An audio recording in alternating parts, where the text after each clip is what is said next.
मैं डॉक्टर रिफाती पांडे जीजू भाई का शिक्षा दर्शन के विषय में आप लोगों को बताना चाहती हूँ।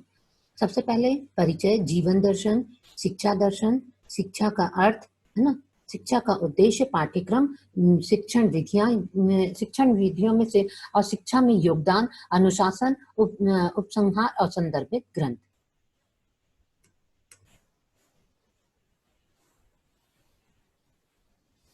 जीजू भाई के जो हम परिचय पढ़ेंगे कि गीजू भाई का जीवन परिचय। गीजू भाई का जन्म 15 नवंबर 1885 में गुजरात के चित्तल गांव में हुआ था। उनका पूरा नाम गिरजाशंकर भगवान जी बघेल था। गीजू भाई का जीवन शिक्षक के रूप में शुरू हुआ। वे धार्मिक प्रवृत्ति के व्यक्ति थे। उन्होंने सन 1916 से 1939 तक वे शिक्षा के क्षेत्र में बाल केंद्रित शिक्षा के लिए सतत प्रयत्नशील रहे। उनका विचार था कि शिक्षा बालक के लिए, ना कि बालक शिक्षा के लिए। उन्होंने अपना संपूर्ण जीवन बालकों की मौलिक निधि के रूप में उजागर किया। गीजू भाई का निधन 23 जून 1939 को हुआ। वे 54 वर्ष के थे। गीजू भाई ने न तो किसी नए दर्शन को जन्म दिया और न ही किसी की व्याख्या की, पर बड़े चिंतन की तरह अपना एक जीवन दर्शन था। तत्व मीमांसा, ज्ञान मीमांसा, ज्ञान व तर्क मीमांसा, मूल्य एवं आचार मीमांसा। गीजू भाई के दर्शन की तत्व मीमांसा। गीजू भाई विश्व के भक्त थे। गीजू भाई जो थे वो शिव के भक्त थे। उनका विश्वास था कि ईश्वर ही सृष्टि का निर्माण करता है, वही संहार करता है और मनुष्य को ये ईश्वर ही श्रेष्ठतम, मनुष्य को जो वो ईश्वर की श्रेष्ठतम कृति मानते थे। वे मानते थे कि मनुष्य जीवन का अंतिम उद्देश्य ईश्वर की प्राप्ति है, जिसे मनुष्य धर्म का पालन और ईश्वर की भक्ति प्राप्त किया जा सकता है। ज्ञान एवं तर्क मीमांसा। गीजू भाई के भौतिक आध्यात्मिक दोनों प्रकार के ज्ञान को आवश्यक मानते थे और वह यह मानते थे कि भौतिक जगत का ज्ञान बाह्य केंद्रियों के माध्यम से किया जा सकता है।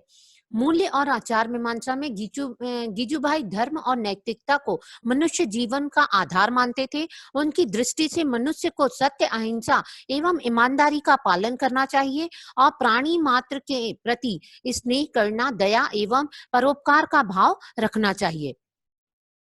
गीजू भाई के जो शिक्षा दर्शन में बालक का महत्वपूर्ण स्थान दिया है। उनका व्यक्तित्व, उसका सम्मान, उसकी स्वतंत्रता, स्वावलंबन,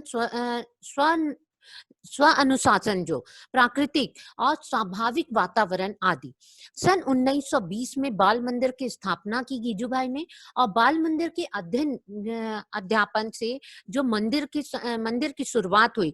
गीजू भाई का शैक्षिक चिंतन शिशु शिक्षा तक सीमित है। मांटेसरी संघ की स्थापना हुई और फिर कुछ अर्थों में प्रोबेल के किन्नर गार्डन प्रणाली को यानी गीजू भाई अच्छा समझने लगे। उनकी पुस्तकों में सर्वाधिक चर्चित पुस्तकें थी शिक्षा का जो थी पद्धति, दिवास्वप्न और तथा कथा कहानी का शास्त्र रही है। शिक्षा का अर्थ एवं परिभाषा। शिक्षा के अर्थ में बालक के शारीरिक, मानसिक, सृजनात्मक, सामाजिक तथा चारित्रिक विकास का दोनों ही सर्वांगीण विकास होता है। गीजू भाई के अनुसार वास्तविक शिक्षा वह है जो मनुष्य का सर्वांगीण विकास करे। शिक्षा का उद्देश्य बालक की स्वतंत्र व्यक्तित्व, बाल सम्मान, स्वावलंबन, स्वतंत्रता, स्वानुशासन, बाल अभिव्यक्त के माध्यम, विभिन्न क्रियाएं, प्राकृतिक परिचय, इंद्रिय शिक्षण। बालक की स्वतंत्र व्यक्तित्व को वो क्या सोचते थे? इच्छाओं के निर्णय को लादने का भयंकर परिणाम मानते थे। बाल स्वतंत्र का सिद्धांत स्वीकार कर लेने पर बालक के प्रति हमारी दृष्टि समूल बदल जाती है। सिखाते हुए स्वयं सीखना, अनुभव करना, ये उनकी शिक्षा का यानी पहला होता।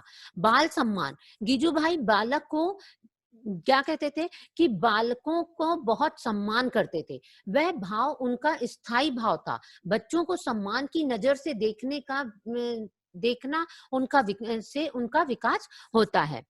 स्वावलंबन, गीजूभाई बालक को आश्रित ना बनाया जाए। स्वतंत्रता, गीजूभाई स्वतंत्र के संदर्भ में उनकी आदरणीय मांटेश्वरी की तरह स्पष्ट थी।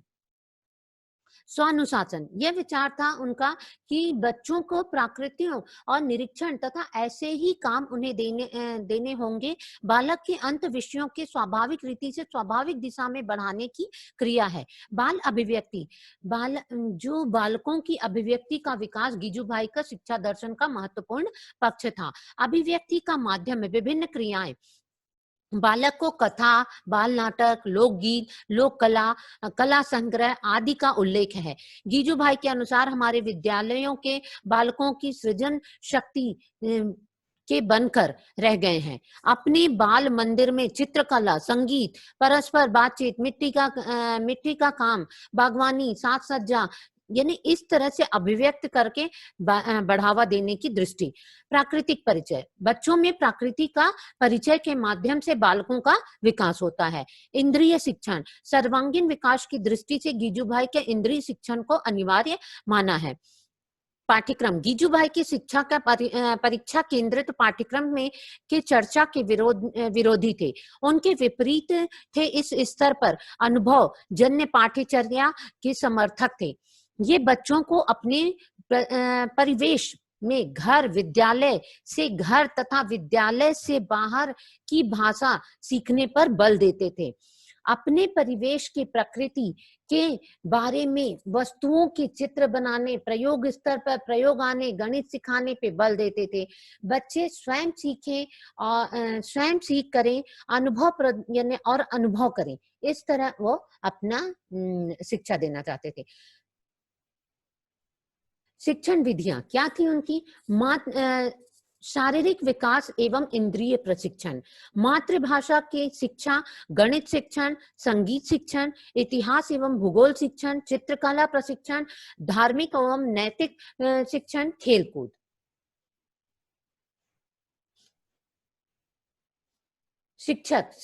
शिक्षा में योगदान क्या था गीजूभाई का?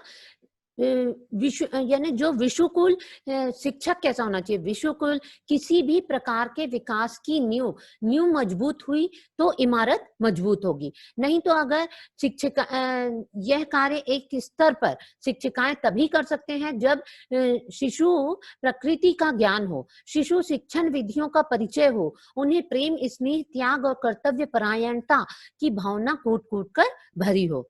शिक्षार्थी, गीजूभाई बच्चों को बेहद प्यार करते थे। उन्होंने शिक्षा को शिशुओं की रुचि पर बल दिया। बच्चों की अपनी दुनिया होती है। वे स्वतंत्र रहना चाहते हैं, खेलना कूदना चाहते हैं और कहानी सुनने में रुचि रखते हैं। इन्हें सबके अवसर प्रदान करने चाहिए। शिक्षकों का उपदेश क्या होना चाहिए? बच्चों को व्यक्तित्व का आदर करो, उनके प्रेम करो, उन्हें देवता मानो, उनकी सेवा करो और सुंदर व्यवहार करो कि मुस्कुराते हुए विद्यालय आए और मुस्कुराते हुए विद्यालय से जाएं। विद्यालय, मांटेसरी में शिशु विद्यालयों की शिशु गृह में परिवर्तन करने पर बल दिया था। शिक्षक शिक्षिकाएं बच्चों के साथ मातृतुल्य व्यवहार करें। जहां शिक्षक शिक्षिकाएं रूपी माली बालक रूपी पौधे का विकास में सहायक हो, गीजूभाई ने उन्हें बाल मंदिर की तरह सजाओ, संवारो और उन्हें आकर्षण का केंद्र बनाओ। विद्यालय में बच्चों के व्यवहार का आदर करो, प्रेम करो और सेवा करो। विद्यालय में ऐसा प्रेम भरा वातावरण प्रस्तुत करो कि बच्चे हंसते हुए नए उत्साह के साथ विद्यालय आए और विद्यालय से बिना थकान और परेशानी और प्रसन्नता के साथ विद्यालय से घर जाएं। कुल टोटल इसका यानी उपसंहार क्या निकला कि गीजूभाई एक समर्पित शिक्षक थे। उन्होंने शिक्षा को पेशा स्वीकार किया। उन्होंने अपना संपूर्ण जीवन बालकों के रूप में बिताया। मांटेसरी किंडरगार्टन प्रणाली को अच्छा माना तथा शिक्षकों को शैक्षिक जीवन और उनके विचारों का प्रयोग करना चाहिए। उन्होंने मांटेसरी किंडरगार्टन पद्धति को भारतीय परिवेश में प्रयोग करके देखा तथा उन्हें भारतीय जामा पहनाया। गीजूभाई बच्चों के मध्य बच्चों के गांधी के नाम से जाने जाते थे। गीजूभाई ने बालक को स्कूल भय को पूर्ण मुक्त कराया था। Thank you.